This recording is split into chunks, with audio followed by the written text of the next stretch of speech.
Welcome back to SFAB. This is our third podcast, and today we're going to be talking about Arrow Lake and 9800X 3D and what this means for Intel and AMD, and if Intel can come back, if Intel can survive and weather this storm of just totally being bombarded and destroyed in the benchmarks. On all sides. Yes. It's not good. Next gen GPUs, particularly Battlemage from Intel and the RTX 5000 series, and how that's going to change up the GPU market next year. And then tariffs. We recently had a change in legislation here. We aren't going to be talking politics, but we are going to be talking tariffs and what that means for PC gaming and PC pricing. Are we going to be able to afford this hobby anymore? And then lastly, I just wanted to talk with the Silicon Fox today about content creation, his thoughts on YouTube. We're both new YouTubers, and just kind of our thoughts on TechTube in general. And, we'll see where that goes. But starting off today, Arrow Lake in X3D, your thoughts? Oh man. Immediate thoughts, of course, very positive. I'm very happy that we finally have a great launch this year because if you remember, right, from January to October, it's been nothing but just pretty poor CPU Yeah. launches and kind of tech in general, right? It's weird because everyone was hyped going into 2024, like, oh man, we're getting new next gen CPUs next year. It's gonna be great. New technology, Zen 5. What's Intel gonna do? And then it was like Zen 5 came and it was like, okay, well, this is kind of anticlimactic. Let's see what Intel does. And then Intel came and it was like, oh man, so the boat's really rocky right now. But of course, numbers came out. I'm very happy launched. I think the price it came in at is really, really aggressive. I think it's a fair price. Not too much more than the Zen 4 version. So good on AMD for that. But if you can buy it, because it's selling out instantly, I can find one to get. Well, I think I'm just going to talk about Arrow Lake first because, I mean, like you said, like we had such high expectations for these launches this year, and Ryzen 9000 was kind of like a thing, writing on the wall, like what's to come. And, it wasn't too great. And I was really thinking Arrow Lake was going to be a lot better until I did the math in my video. Then I realized it probably wasn't going to be too good. But like we were going from Intel 7 all the way down to TSMC 3 nanometer. I thought that was going to be a huge just performance upgrade. But, the design choices they made with the tile-based architecture, we're putting all the compute on one die, the memory controller over here on another die, IO. It just split it up and it fragmented that performance in a way that it really hurt gaming. Really is what it did. I mean, we just pulled up the charts a second ago. I can look at them again. The 9800X 3D is 33% faster on average than 285K in gaming. Oh, yeah, that's not ideal. 33% faster. And that's both in the average and the 1% lows. And I mean, that's just bad, guys. That's not good.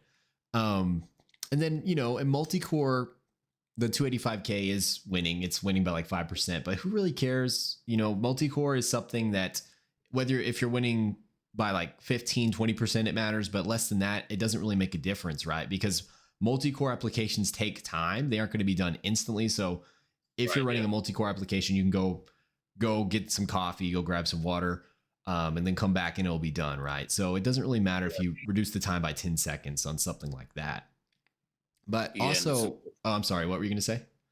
No, and I was going to say it's important to remember that when we talk about sense too, what kind of multi-core workloads are people really doing on their computers that are dependent that much on time, like you said? Because I'm thinking myself, I'm like, okay, well, if you're not running a Cinebench benchmark, what are you doing? Maybe you're doing some like game dev stuff on the side, but you have any kind of modern CPU for like indie gaming, I mean, it doesn't matter multi-core, right? I'm really trying to think, I don't want to say it's an invalid test because it's not, but man, it really does not factor in that much anymore when we start getting into CPUs that are this powerful. Yeah. At least I think so. It just becomes empirical data at this point. Yeah, I mean, I think single core for me has always been king. I always want more single core performance. I'd rather have 4 cores with double the single core than 12 cores with half the single core performance. Just me personally. I find that things are more responsive, games run faster, if you have more single core performance. But there's a case to be said for multi-core right now. I think for me, like when you're video editing, you can max out your CPU cores, even if you offload some of that to the GPU and hardware encoding. A lot of the times, if you're exporting, sometimes if you're trying to render a certain clip, you're going to max out your CPU. But yeah, there's not too many cases where you're really going to push all CPU cores to the limit. So multi-core, its relevance isn't super high. I kind of agree with you there. I wish there was a way to better like measure kind of like mid load on cores. Like, okay, how much faster is the 9800 X3D when your cores are at like 30 to 40 something percent, right? Yeah. Kind of that sweet spot between fully loaded and not lightly threaded. Because I think a lot of CPUs spend a lot of time doing there, Yeah. right? You have certain games, right, that don't completely max out the CPU cores, but they're above 40% utilization.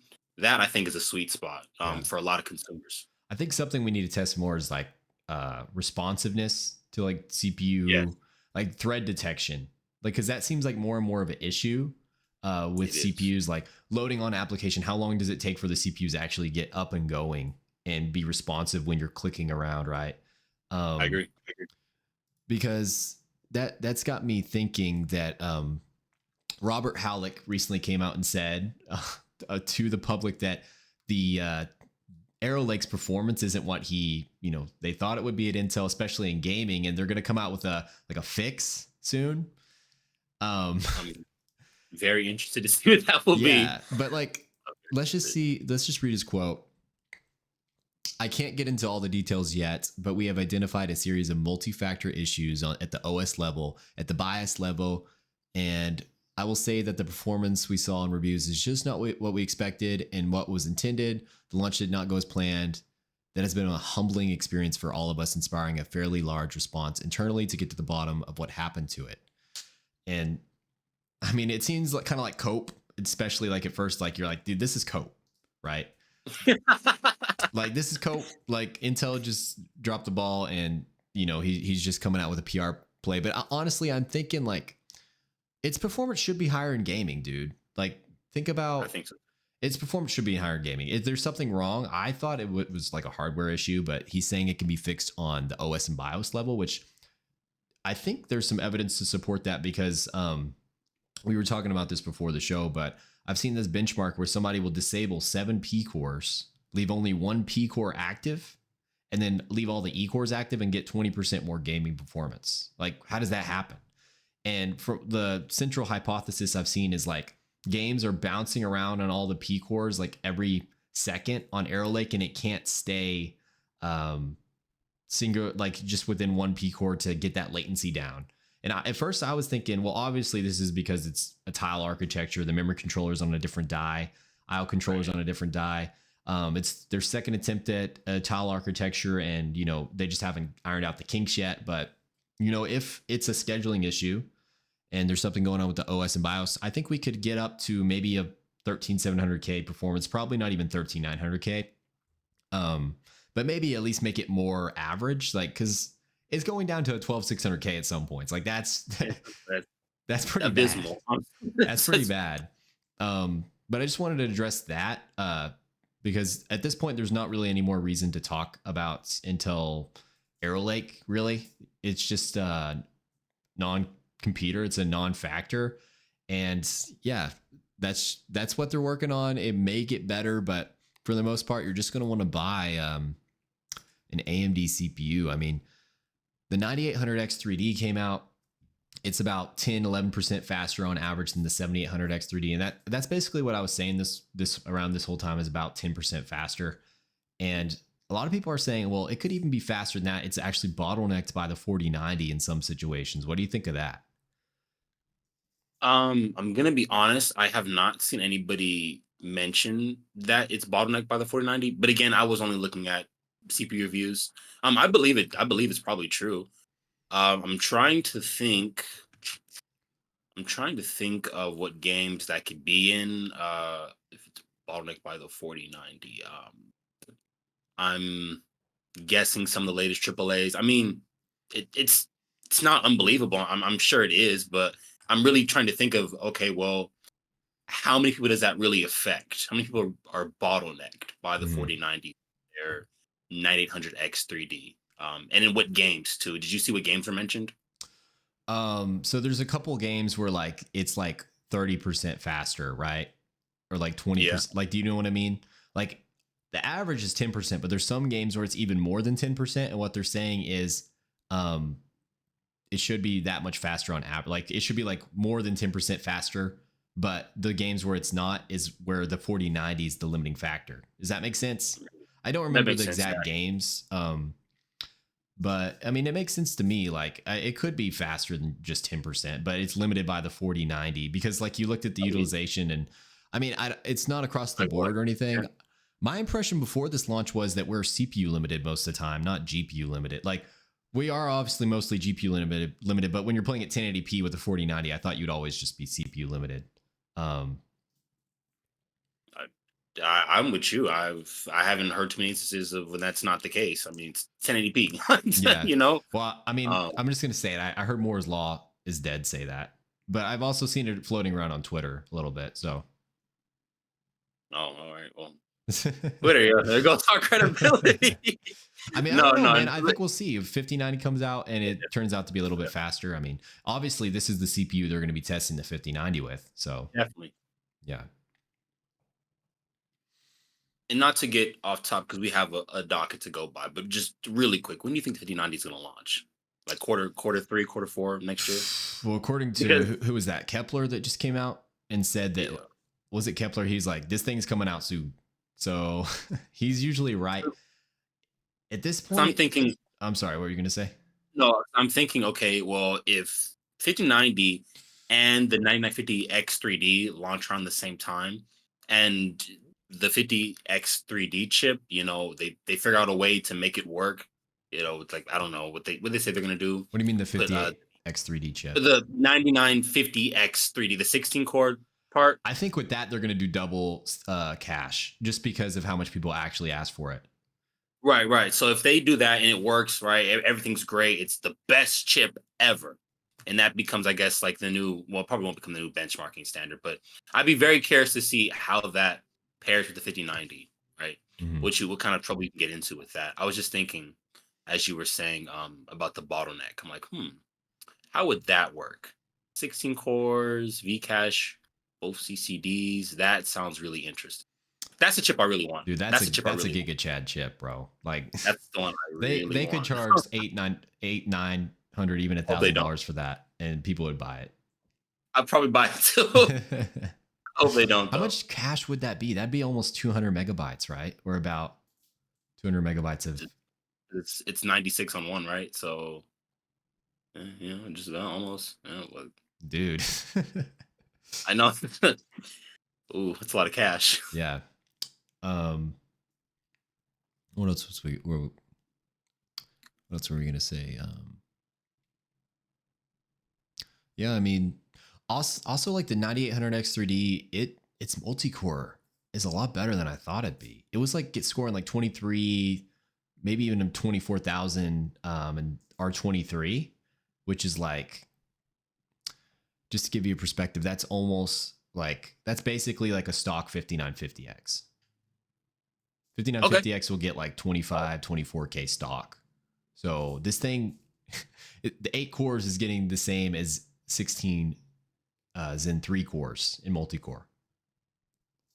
And Zen 3 is still very, very fine. Yeah, I mean, you could make a That's case great. for rocking a 9800X 3D for like for professional use and gaming now. And with that multi-core, I feel like.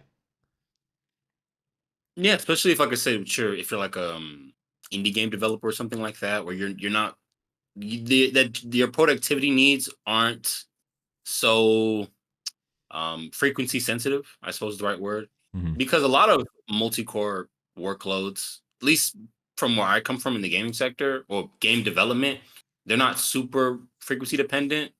Because I'm really, like I said, I do ArcViz, so I'm really thinking about like lighting and building times for navigation. And it is frequency dependent because I know someone's gonna be like, bro, that dude is capping. It is frequency dependent, but like you said, Zen 3, you can get away with doing that as a hobbyist, right? We're not at the professional level, right? I'm not running a studio. Yeah. where I have 100 employees and we need this done in an 8-hour workday. So that's more than viable for that use case. Okay. Well, I think we can move on to the next section unless we have anything else to say. 9800X 3D or No, I Arrow mean Lake. everything's been already said, dude. It's a Yeah. great chip. If you can find it, get it. Hopefully you get it before tariffs kick in. But Yeah. more on that later. well, I was going to say, like, who should even be buying the 9800X 3D? You don't really need this chip unless you have a 4090 for gaming. Let's just be real. Yeah, it's true. You don't really need, so, you could buy 7800X 3D or even like 7700X or 13700K if you have a 4080 or lower, then you won't be CPU bottlenecked. You'd be fine. If you have 4090, if you're going to spend $2,000 on a graphics card, get the best CPU available. Let's just be real. But yeah, next section. Do you think Intel can survive, and what does Intel need to do to survive as a company? I mean, we're just seeing Arrow Lake come out. No one's going to buy Arrow Lake. No one's really buying their products. AMD just came out with a new data center chip. I forgot what it was called, Turin maybe, and it's totally destroying Intel in a server side. Even though they just came out with Granite Rapids and it was really good, but AMD just totally DDoSed them there, destroyed them in. Yeah, they destroyed them here in consumer as well. So really on all fronts, they aren't doing too well. The only thing they have going for them is capacity and like laptops and whatnot. But Yeah. what do you think they need to do to turn the ship around and to survive? I made a video on this recently. You said you watched it, so maybe you share some of the same values or same thoughts as me on this. I did. Before Really quick before I address that, I just want to say that when you said no one's gonna buy it, let me read you a quote, a comment from my video on Arrow Lake. This is funny. This is what I was looking. This guy said, if we take into account the performance in games and programs, Intel did a great job. The problem is that AMD is more and more energy efficient generation to generation with a slight increase in performance in games. Let's give Intel some more time, guys. Um, and that just perfectly summates that I think people will buy Arrow. Like, there's a lot of cope going on right now. I don't know if you've read Mm. R lately, but I think there's a lot of people that don't want to just admit the fact that this was a bungled launch. And it does not bode well for Intel's future. Now, I don't think that Intel's going to be shuttering its doors in the next 10 years. No. But I think there's a serious lack of direction and strong leadership going on right now. It feels like Pat at the helm, and then all his first mates are running around confused, right? The lower C-suite management. What they need to do is they need to cut the cruft and not the engineers working on the chips, not, the lower level employees that are actually keeping the company running. You need to get rid of C-suite. They're bloated, right? Like they whoever's in the middle management, it's obvious that they don't know what's going on. Yeah. There's a severe lack of A communication. I'm lot very of boomers. surprised. Yes, I'm really surprised people, and rightfully so. Everyone criticized AMD for, their like kind of lack of crosstalk between internal departments. But dude, no one's been talking about that issue at Intel. It's kind of astounding because you can definitely tell whoever's working in on these chip designs, they're not really communicating much with marketing, and the whole message is bungled to me. Well, Well, that's like uh, the number one criticism I've heard of Intel is like their design team and their fab team never collaborate. They don't work together well enough. That's like the whole reason they failed, right? yeah, I mean that's what I think. I mean I hear that criticism all the time about AMD, but Well, when it AMD, comes to it's really just their marketing and their products. So AMD, the people that collaborate with TSMC and design products and whatnot, they're working together really well. It's just the marketing because whoever's AMD marketing probably have no idea what the chips they are because the way that they market these chips, it's like, no, dude, like you're coming out with false numbers. Like, you don't even know who's buying, what demographic you're buying these chips, but that's just like their marketing. Um, with Intel, it's more right. like their marketing. I wouldn't even say is the problem. It's the chip designers and the fab workers, like the connection between those two people, I guess. No, which lines up with what we've been seeing. In order for what they need to do to survive, they'll be fine. They're gonna make it. Intel's not going anywhere. Um, Their issue is, your most poignant point was they have a lack of focus in their video. All Yeah. right. I do not understand Intel's product lines right now. I don't get it. When I look at AMD's product lines for their CPUs, it makes sense, right? Okay, so we have our X3D line, which is just strictly for the best gaming performance that money can buy in your price bracket, right? All the way up from 9,000 down to 5,000, right? If you want a 5700 X3D, best gaming performance you can buy in your budget, right? You look at their general purpose CPUs, right? Best mix of general computing and gaming as well, right? Good all arounders. Yeah. We go over to Intel's portfolio. I don't understand what I'm looking at right now. I don't get it. Well, Lunar Lake makes sense. I understand that.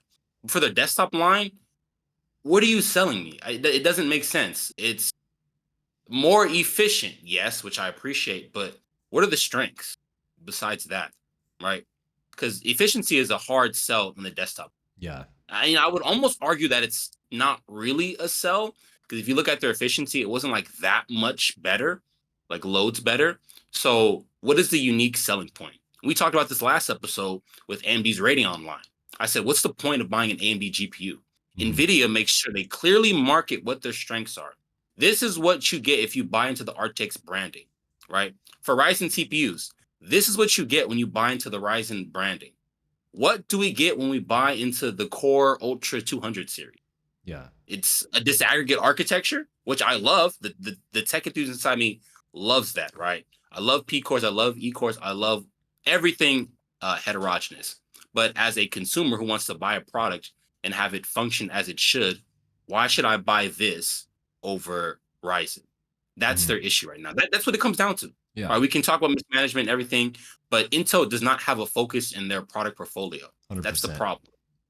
And when you were talking, it made me realize something that I hadn't really thought about too much before. But I mean, I've thought about it, but like I didn't consider it in that video. Like AMD has a product stack that goes back generations that's still viable, whereas Intel, like 12th gen is the only really viable thing. Like you could rock like 11th, 10th gen, but no one's going out and actively buying those now. You know, like those are Yeah, you'd be completely crazy dead too. platforms. AM4 is alive and well, even though they aren't really making new CPUs for it. You can still go out and build an AM4 system and be totally viable, especially with the X3D chips with like up to like 4070 Ti, like X3D 5700 X3D 4070 Ti, you'd probably be fine.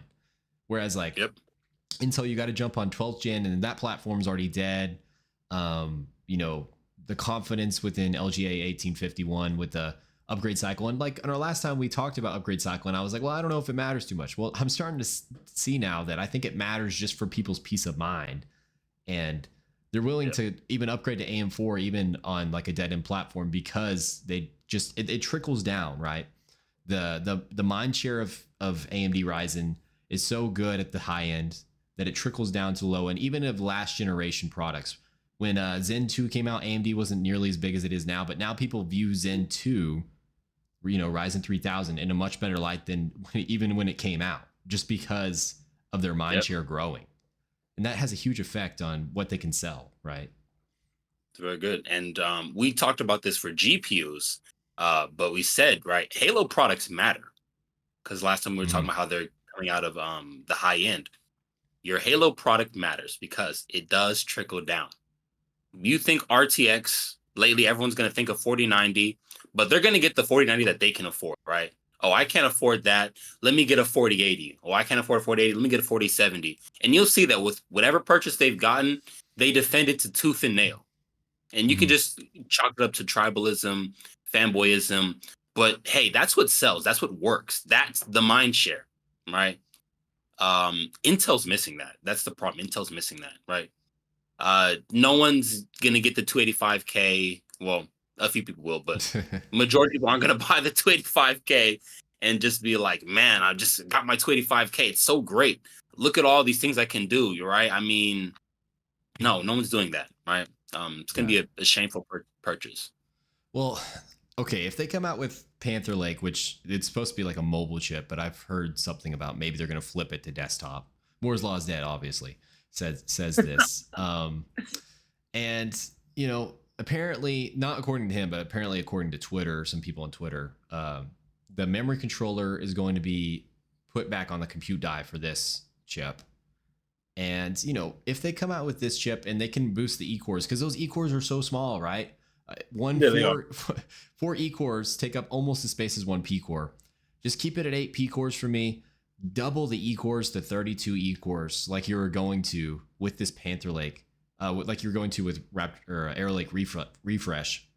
Put that on Panther Lake. And, you know, if you fix the gaming performance with these latency issues or like the OS scheduling, whatever, you know, and get us up to a little bit past 14900K performance, but that multi-core is literally at like 60K, like R23, like 50% faster than a 14900K. I mean, you could make a case for that. Like they could pump this thing full of E-cores, and give us like a lot of multi-core performance and, you know, the game performance people want at a reasonable power envelope. That's the only way out I see for LGA 1851 is if they just pump us full of E-cores. That's what I really think we need. A lot of people don't like E-cores, but I think they're great. I think you do too. I think they're great. Come on, dude. It's people that don't like E-cores. They're still in the Alder Lake days. Yeah. They were like, they're not that much more efficient. They're not really doing much. We're having issues. Like, no, we're fine. Thread Director, at least on Alder Lake and Raptor Lake, does its job well. Yeah. Now, so don't have any E-cores issues work, with guys. that. E-cores work, guys. Come on now. But yeah, I think that's the only way out for LGA 1851. I mean, it's right now. It's a dead platform. It's a dead on arrival platform. Yeah. And I'm not just talking about because it's maybe 1 or 2 CPU launches. I'm talking about the fact that it's not economically viable. Yeah. That's what I'm talking about. It's like, why would I buy into this platform and I've got nothing performance wise? I mean, no kind of competition with AMD besides multi-core whatsoever. You know what I'm saying? More money, less performance. I mean, basically at that point, more money, less performance. We hadn't even talked about the used market. 12th, 13th gen on the used market is like crazy good. I just also like off AliExpress, if you want to buy Zen 3, amazing value. I buy Ryzen 3600s for $50, RX or Ryzen 5600s for $72 off there, and then I just bought a 5700 X3D for $140 off AliExpress. So like really good value for Zen 3, and the motherboards are super cheap too. So like no reason to jump to Arrow Lake at this point for just the motherboard costing for more than your whole system. Like, and we've talked about this. I'm actually picking up that 14K 250. Wait, you cut out the 14700K? Yes, I know we've talked about this in the offline together, but I'm actually picking up a 14700K today. $250. Dang, that's good. You better need. Okay, let me just tell you, I can help you tune it a little bit. Yeah, we should think about that. Actually, out of the box, my 13700K was guzzling over 300 watts, and it was hitting 100 Celsius. And I was like, what's? I don't have the latest BIOS because I didn't want to ruin all my clocks with my 13600K, but I was like, okay, what's going on here? I tuned that thing down. I have it at 250 watts now, and I get more performance. So it was dropping to like 4.8 gigahertz on the P cores when out of the box. I'm like, what the heck? Because it was overheating. Now it's locked at 5.5 gigahertz, all P core through the whole Cinebench run, 4.5 on all E core. And what I did is adjust the IA load line for that. So basically, it just uses less voltage for like the same performance. All right, dope. Yeah, I'm definitely gonna need you. Out of the box, dude, that thing's gonna. Do you have an AIO? What do you have? I've got some kind of knock to a tower cooler. Okay, yeah, I have the NHD 15. I think that one too. Yeah, it's really good. So you can cool it with that. I mean, that's a 20 core CPU you got there, so that's pretty good, man. I'm happy for you. Thank you very much. And like you said, I mean, just used market for Raptor Lake and Alder Lake is great right now. Yeah, sure, you know, degradation and all that, but just learn to tune your CPU, learn to overcome that. I guess, you know, you could buy it from somebody that totally just degraded the whole thing and it just doesn't work. But have you tested your 14700K? No, I'm gonna go pick it up today. So oh, okay. Yeah, I mean, it's not as a widespread issue as I think people think. I have 2 rigs with 13th gen, no issues. I have then also I have 2 friends that have 13th gen rigs, 13700K, 13600K, and they don't have any issues either. So I don't know how widespread it is. I haven't seen any issues from my side with degradation or anything, but okay. Sounds good to me. Yeah, I'm excited about it. I am. Yeah, dude, it's a good deal. Next gen GPUs, our next section here. Battlemage. There's some rumors coming out that this thing is going to be pushed out this year because like Pat Gelsinger's like, oh crap, like we can't go against RTX 5000 with this. We got to get this out now. And in my video, I think this is accurate, but it's probably going to be like the top end B770 or B780, whatever you want to call it. It's going to have 16 gigs of RAM, 256-bit bus, GDDR6, and it's going to be around 3080, like a little bit lower than a 3080, around a 4070, a little bit lower, around that performance. Hopefully it's going to be around $330, $350. And then the, what is it? B750 is going to be about a, what was it?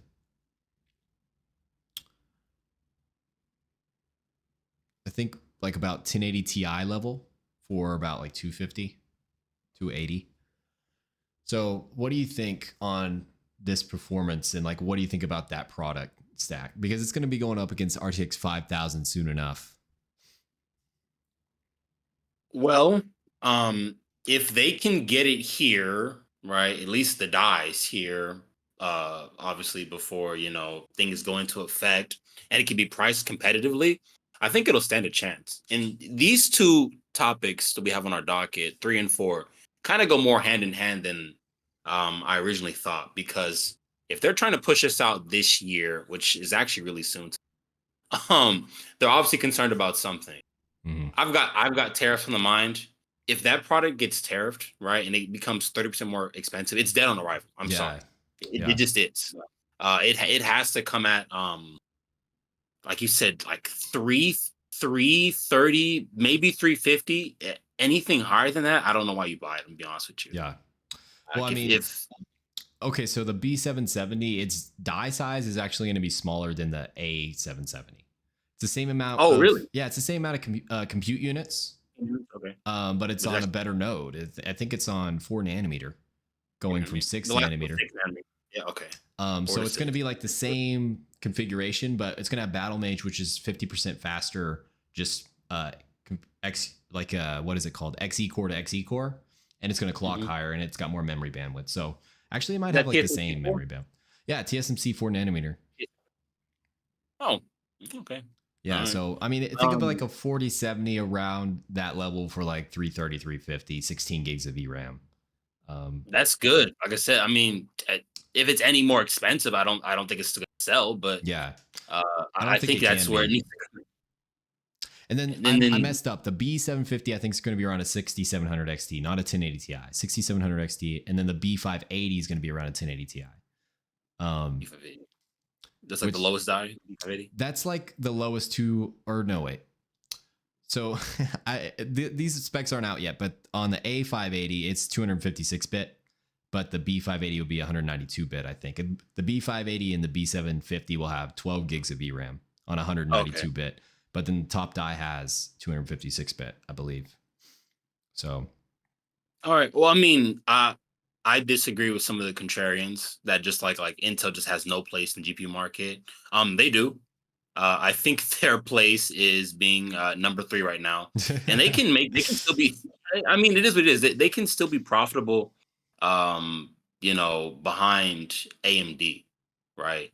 They can build up that market share behind them and slowly overtake them over time. This is going to be a marathon, not a race, and I think Intel needs to learn that, and not just in GPUs, but their entire product portfolio. Yeah. Right. It's like they're rushing out the gate to get this stuff done and to leapfrog their competitors, when neither one has taken that approach. You look at AMD, what they've done across their stack. It's like, okay, we're going to do the best we can within our R&D budget and slowly iterate over time.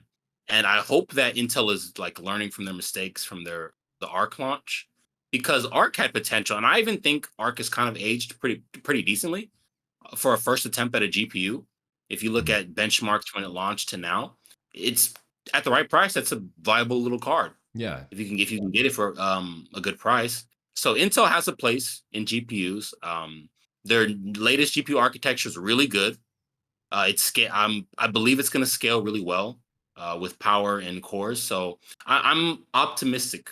I think that Battlemage can make a splash, and especially like you said, if tariffs can come, the products people really like get more expensive. They'll look for, if you can't afford an RTX whatever, you're gonna get the best experience you can for your money. Yeah. People will. They're gonna look for the best deal they can, and people will take a chance on Intel. They will. They did with Arc. We Yeah. saw it, so Well, I mean, it's something possible. something I see is like in the Reddit forums and whatnot, because I'm always like looking at this stuff. Everyone's saying like, "Oh, Intel Arc's interesting. I'm gonna wait till the second gen," because the second gen is always when they iron out these things. Like, I have an Arc card. I've had multiple Arc cards. I sell Arc cards, and some of the biggest issues with me is number one, idle power consumption is kind of high. It sits around like 40 watts, no matter like what you do. If you Oh wow. use, you can use an iGPU. And like if you plug in your HDMI to the iGPU, it will still render games on the graphics card, which is kind of weird. But the idle power will be like 1 watt, which is cool. But you have to have an iGPU for that, an Intel iGPU. I like it. Um, and then they're like for some reason in Unreal Engine 5 games, like the utilization of the cores is really bad, and apparently they fixed that with Battlemage. So Oh, yeah, okay, so like okay. That was me. for Intel Okay. Arc, it's like wow, this probably is made for games, before Unreal Engine 5, like Unreal Engine 4 games, and like the games that are already out, the library you have, just buy this to play all those.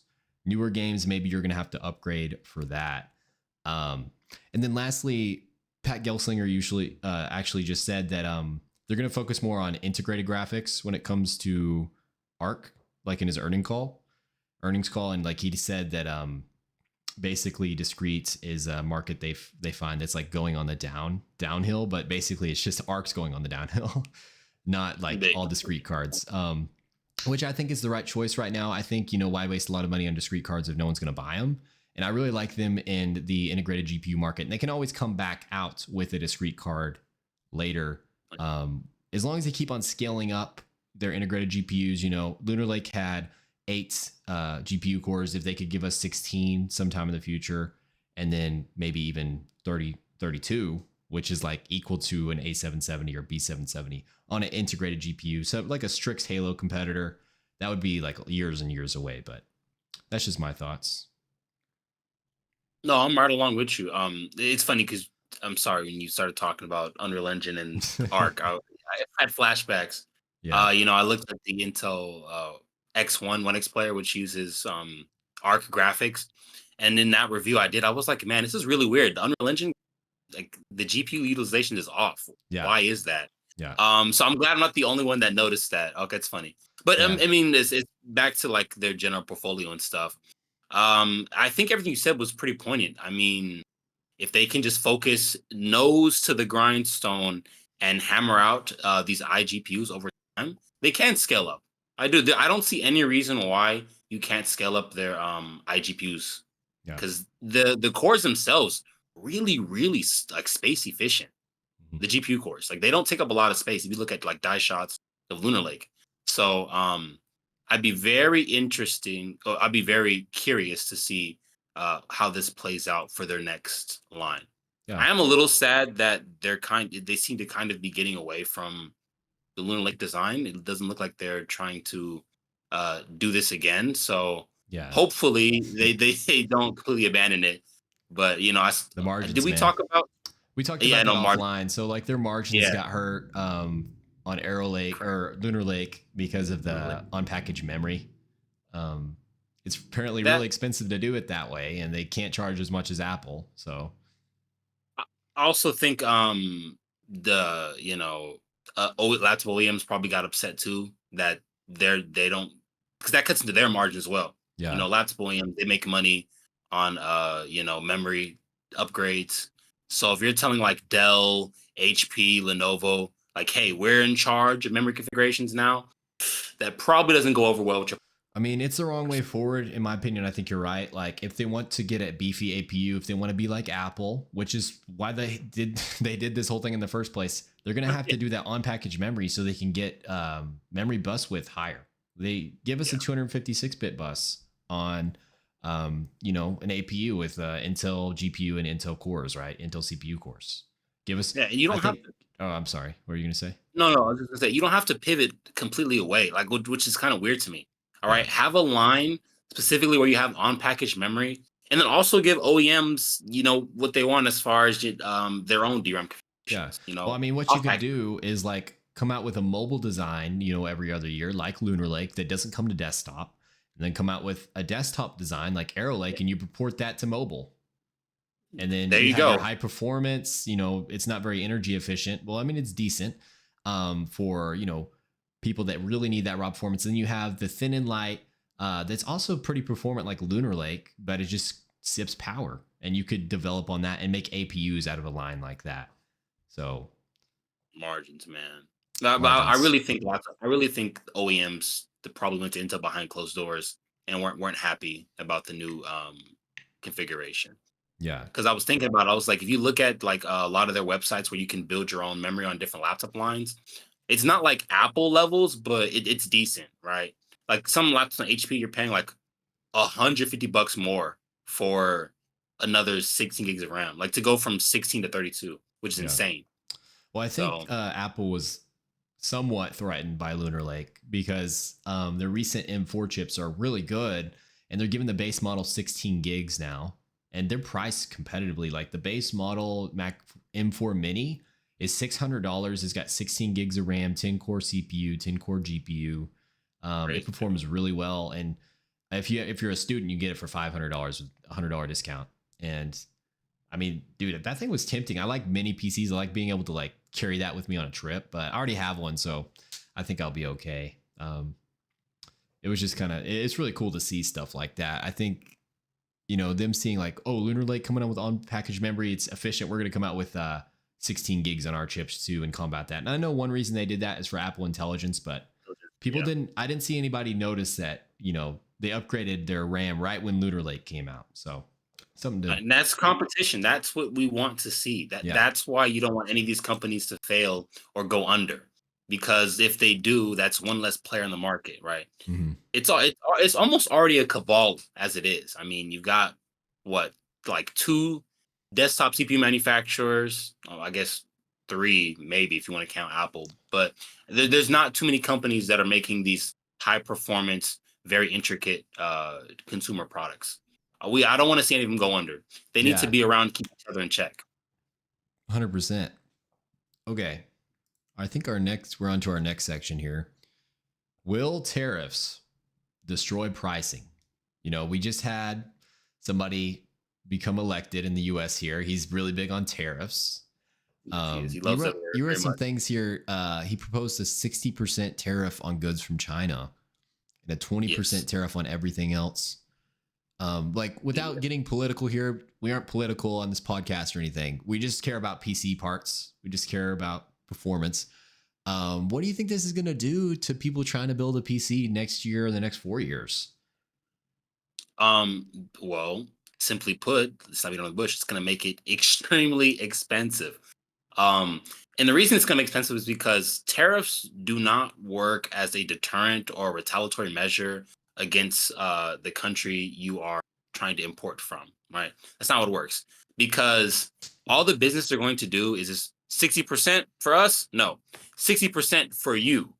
Right. Yeah, So that next laptop, that next graphics card, it's just that much more expensive. Do yeah. you really think they're going to eat the cost of that? They can't. They No, If they report lower margins, their stock drops, so they won't do that. no. It's simple. It really is simple. We're going to pay more for PC products new. So I'm going to be looking to the used market, honestly. Mm. Like the gray market's going to become my go-to more than it already is. Because if this goes into effect, and I'm really hoping that it doesn't, maybe their cabinet comes together with a better plan. a better economic measure, because a blanket tariff like this, dude, it's gonna hurt. It's gonna Mm. hurt a lot of tech companies. Because think about it, and it's not just so much that a lot of stuff comes from China.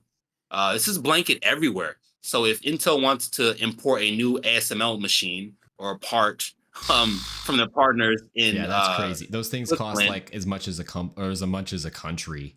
And a tariff yeah. would add So like another country on top of that. another so I mean, Yeah. so okay, so man, this machine now costs cent more, billions of dollars more. Okay, so how do we break this down? Pays more. Oh, there we go. Your CPUs are now $200 more, Yeah. right? Because think about it, they're not just going to budget in the tariff, just make it 60% more. No, you have to also put in your profit margin. And year on year, you already have inflation normally. Right? There's normal inflation year over year. So this is all going to compound. It's just not going to be great Mm. for our sector. I saw something where laptops would be like $350 more. So I know you've been looking for a laptop. Maybe make a decision soon. Oh, dude, and I was upset because I was like, well, crap, Lunar Lake is still not really coming down in price. Like it's still kind of Black Friday, maybe. I don't know. expensive. Yeah, maybe, but I mean, I think this is going to be a really, really big year. Uh, come Black Friday, I would recommend everybody whatever you want now. If you can afford it, saving up, get it now Yeah. before January. And you That's the best. mentioned used prices. Like, dude, I think you're underestimating how fast the used market can react. Like, remember 2020? Like, Yes, I mining do. boom, instantly all GPUs just went up like $500. Like GTX 1650s were going $300-$400. That card I is do. garbage tier, and they were going for that much. RX 5700 XT is over $1,000. Like off instantly. They were $300, instantly $1,000. Like, um, so like even the used market might not be safe when prices go up that fast. If we hit another mining boom, if something like that happens again, and tariffs, yeah, it's gonna be really expensive. For me, I think I'll be okay because I build PCs and I'm just gonna have a lot of inventory. And if that happens, I'll just be able to sell PCs for like double the price that I bought them for, maybe even more, and No, makes you'll come hopefully out I'll all make right. some money off it. But because I already have a lot I just stockpile GPUs like all the time. Like some points I'll have like 5 GPUs on hand ready just to build PCs with. So For me, like I said, I'm not. I don't have time like that to really flip. I'm hoping that the used market doesn't get destroyed. But I really think it's going to come down to it's going to get to a point where it's like, man, okay, this guy is selling it for a GPU for $1,000. That's garbage tier, yeah, and Nvidia is selling a GPU for $1,000. That's a garbage tier. 40 Who do I or want to go 50 with? 50 Well, $1,000. yeah, right. So it's like, well, I guess I get the warranty from Nvidia at that point. Yeah, But I mean, you're still gonna have you'll still have good deals because at the end of the day, well, no, I'm sorry. Let me not say good deals. I think the used market overall will still be lower than what's coming from new. Scalpers aside, because people still want to make us right. People still want to get rid of inventory, at least in my market. So I'm not too worried. Yes, it's gonna get more expensive, mhm. but I think I'll still be able to find something at least. Um, I'm just not. I'm just really not looking forward to it because right now stuff is really good. Like now is the time to buy. Yeah. It really is, and I'm Well, hoping that we're going to see a flood of inventory come the holidays mhm. because people are scared that things are going to go up and they're just trying to sell and stockpile. Well, sell right now Scalp. to clear That's what house. they're doing. People are going to scalp. But I mean, part of the reason prices are so low right now is because no one has enough money to buy PC stuff all the time. Like you, That's true. That's the like point. That's true. not as much. Most people don't have as much money to spend on stuff like PC parts, so the prices are down because people don't buy as much. Um, if we go into a point where our economy gets better and we have tariffs, then yeah, prices would go up, but we might have a little bit more money to spend. But at the same time, it's probably going to be equal or greater to the rate of what we're paying, right? So like if we have on average, if I have like $1,000 right now, but on average I have like another $500 a few years from now, but prices are up by like $800, it's a net negative. You know what I mean? Yeah, So you didn't gain anything. yeah. But yeah, so maybe if you're looking to build a PC, maybe if you're looking to upgrade, do it now. It's just a good time to upgrade, good time to build. You don't really have much of an option. It's like now where you just sit and wait, and Yeah. it kind of is what it is. I mean, this is really cut and dry. Hmm. It's if tariffs go into effect, things get more expensive, and the market's going to react as you said. I'm hoping that I think I'll be fine. I have the CPU grade. That's what I really wanted to do this year on my desktop side, CPU, and then my monitor. That's what I'm scared about because 2020, like during that whole scalper pandemic, it was very difficult to Mm. get good monitors. What They kind were of monitors just do you so. have? Bro, I've got some 1440p, 75 hertz Nah, bro. main monitor. You need to get at It's, I least mean, 144, 240, man. Come on. I know I've been looking, but I want a good deal. It's like crap, dude. Or are you Oh, only gonna go OLED or? I'm only gonna go mini LED or OLED. I'm not getting other. Oh, So it's like crap, man. yeah. I'd say at least you're gonna spend $500. I mean, if do you want 4K or? I I can live with 2K if it's $500. But are there 400? Wait, are there 4K mini LEDs for $500? That's what. Yeah, my monitor is. It was 4K. $500. I mean, open box is $500. I got mine for like 480. I thought it I would was. take. Mine's the Innocent. I should do a review on this monitor because I don't see much reviews online. The Innocent 27 uh, M2V is 4K, 4K. 144 hertz. If you have an AMD graphics card, it can do 165. For some reason, AMD and Intel only do Wait, 144. what? Well, actually, Intel can do 165 on this too. It's weird. It's weird. Nvidia can't do 165. It's something to do with G-Sync and all that. Um, Oh, but yeah, so 4K, it's actually 160 hertz, 1 millisecond response time. It's 99% color accurate, um, or color gamut, and it has 1200 dimming zones on a 27-inch monitor. It's really good, and it gets bright. Its peak brightness is like 1200, something like that. HDR10. ooh. Oh, HDR. Yeah. I mean, I can pull it up right here. Let's see. Share my screen. Oh yeah, because I play a lot of when I get a chance to I play a lot of Monster Hunter Rise, and I love the HDR in that game. It looks really good. So it's funny, right? So, OLED is getting cheaper in so like the mobile displays, but not for desktops. yeah, Crazy. you'll have to look on their website. Like it's $900 right here, but you can find it open box, and even on Amazon, I saw it as low for $500 on sale sometimes.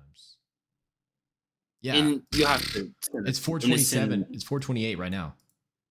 428. Yeah, really good deal, dude. That's Ooh, new. 428. next payday, I'm gonna have to get that. Um, I'm yeah, gonna just be taking a look here. broke. Oh no. Yeah, that's great. I've been man. USB. It has a built-in KVM. I use it, so like I use the same mouse and keyboard to use my main PC and my mini PC, and it acts as a KVM. So when I switch to HDMI for my main PC, it just switches the keyboard and mouse like automatically. It's got Oh, 2.1 HDMI 2.1, one display port, a USB-C, which can be used as a display port as well. 90 watts. Yeah, really good monitor, man. Really good monitor. oh yeah, definitely send it to me. I'm getting that. I'm getting that. Yeah, because like it's funny because I don't even like doing that much on my desktop because it just looks so much better on my laptop. Yeah. All right. I don't use a scale. Well, considering, you want to upgrade your monitor and all that, you use your monitor for content creation for YouTube. We're Or both YouTubers. We're aspiring to finally hit 1,000 subs and 4,000 watch hours to get to get fully monetized. I've hit 4,000 watch hours. I just get my subs up. I'm getting views on videos. Some videos. My recent video didn't do too well, but like I'm just not getting the subs I need. So that's my struggle. I just got to get more subs, 1,000 subs, and I can be monetized. Um, it's been a wild journey so far. I like making videos. I try to make at least a couple videos a week.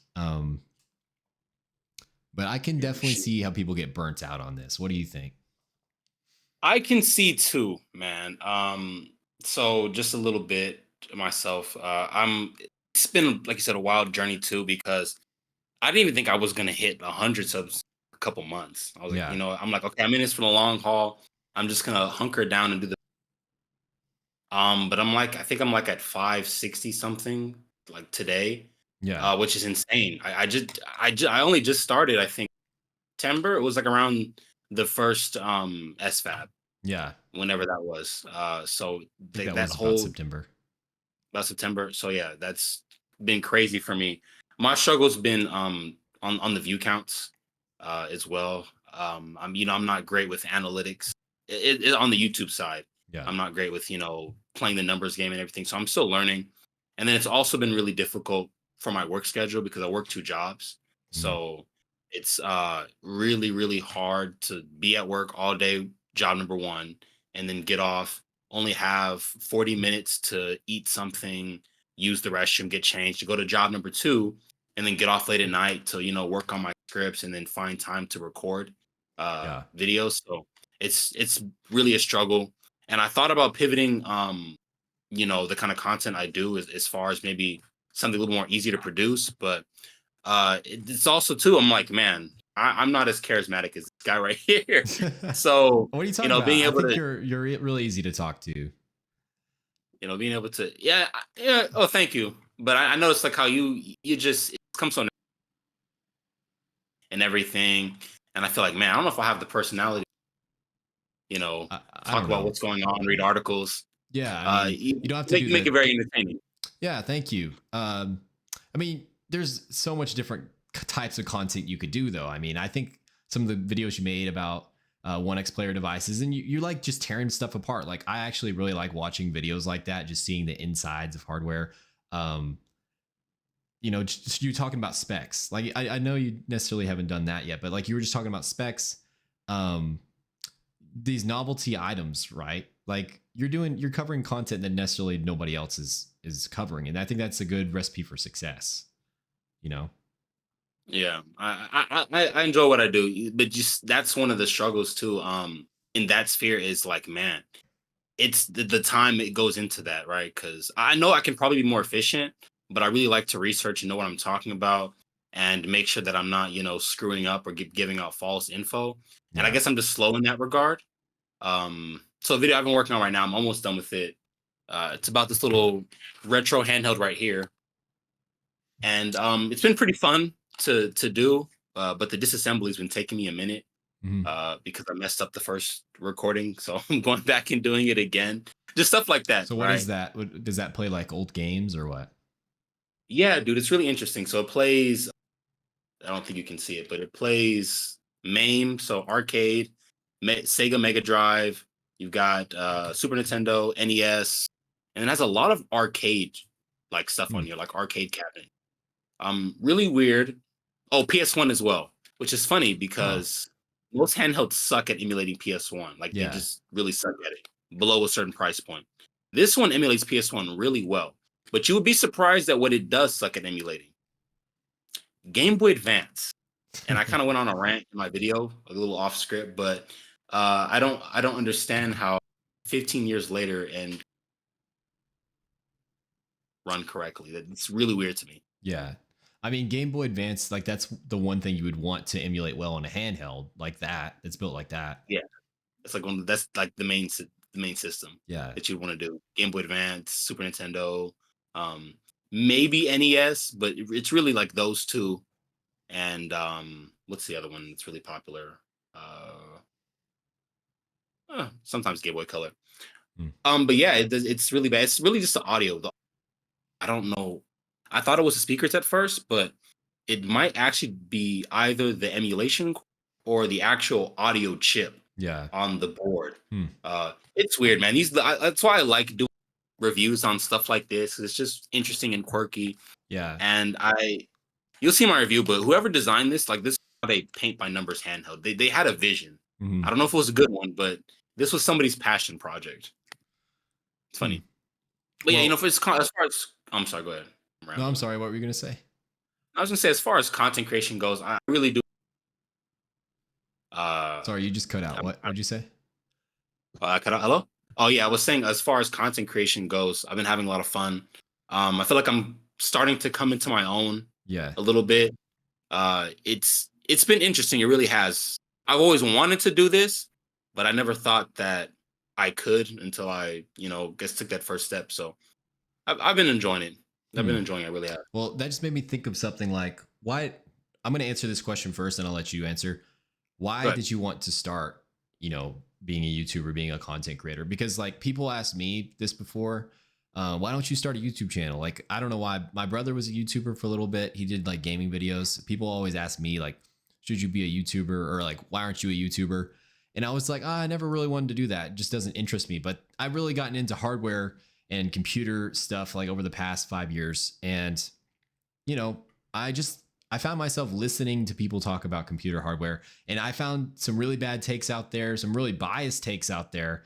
And I just like wanted to start a discussion because I see people on Reddit, I see people in the WCCF tech forums like having these really cool opinions, or really, really they're bad. Yeah, brain dead opinions. And I'm like, I want to do that in a YouTube channel format where I cover, not only news, but like my thoughts and my opinions on products. And I want to see what people say in the comments, and I want to have a discussion with them. And that's the whole reason I started. I never thought I'd, get to this level this quickly, which, I'm not a huge YouTuber by any means, but I have 662 subscribers right now. And, I'm really thankful for the comments and everything I get. And I just like starting a discussion. In one of my early videos, I said, hey, you don't have to subscribe. You don't have to like. You can cuss me out in the comment section if you want. Just say something. Let's start a discussion in the comment section.